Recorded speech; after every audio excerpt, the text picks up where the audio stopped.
There is an interesting question that historians sometimes ask when examining the early Christians. Welcome to the Sebcast, the home of the #1 network for your life. This is where we hear stories anew, look deeper, and discover together how Jesus works today. How did this small unknown movement influence the entire Roman world within a few centuries? They did not have political power, they did not have wealth, they did not have military strength, but still something about their lives deeply touched people. One of the most remarkable things historians observe is the great variation in their perceptions of death.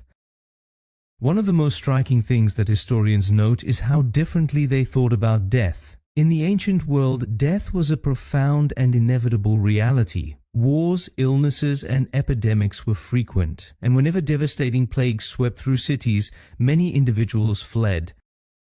But early Christian communities sometimes did the opposite. They stayed. They cared for the sick. They helped strangers. They looked after people whom no one else wanted to assist. Historians such as Rodney Stark have argued that this attitude was one reason the Christian faith spread so rapidly. The question is, why would people behave in that way? One possible explanation relates to their view of the future. If death marks the ultimate boundary, it makes sense to safeguard your life for as long as possible. Self-preservation then becomes the paramount concern. But if death is not the end, then the calculation shifts.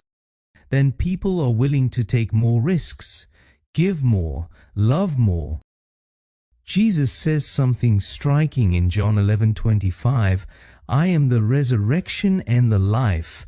Whoever believes in me will live, even though he dies." This is a remarkable statement.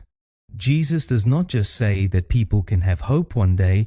He says that the reality of life is stronger than even death itself, and when people start to believe that idea, it changes how they live today.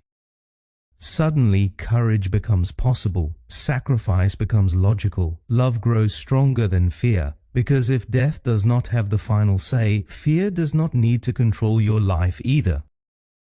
And this is exactly what starts to happen in communities when people share this hope.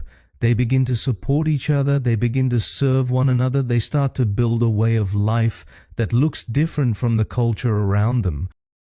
This is why the Christian faith has always been more than just a set of ideas. It has constantly been a community of people who live together, rooted in a different kind of hope. And this takes us back to the vision of our congregation. When we speak of a #1 network for your life, we don't just mean a place where people gather for an hour on a Sunday. We mean a network of people who support each other in living this hope practically in their homes, workplaces, and daily lives.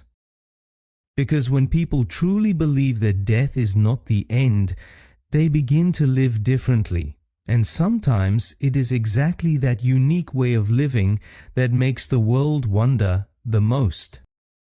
Fear causes people to live small, we hold back, take fewer risks, and protect ourselves. But hope bestows courage. Today, choose one thing you are delaying because of fear, a conversation you need to have, a step of obedience, or a fresh start. When we remember that death does not have the final say, we discover that we can live with greater boldness. Until next week, take care.